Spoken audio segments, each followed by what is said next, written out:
मित्रांनो, खरं पाहिलं तर आरक्षण हा व्यक्तीचा अधिकार नाही, तर स्वातंत्र्यप्राप्तीच्या काळात सामाजिक आणि आर्थिक मागासलेल्या ज्या जाती समुदाय जो होता त्या समुदायाला आधार देण्याकरता आरक्षण देण्याची मुभा सरकारला संविधानाने तरतूद करून दिलेली आहे.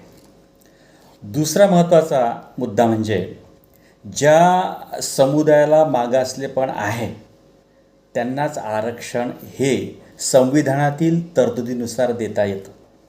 म्हणजे अशा प्रकारची तरतूद संविधानामध्ये आहे.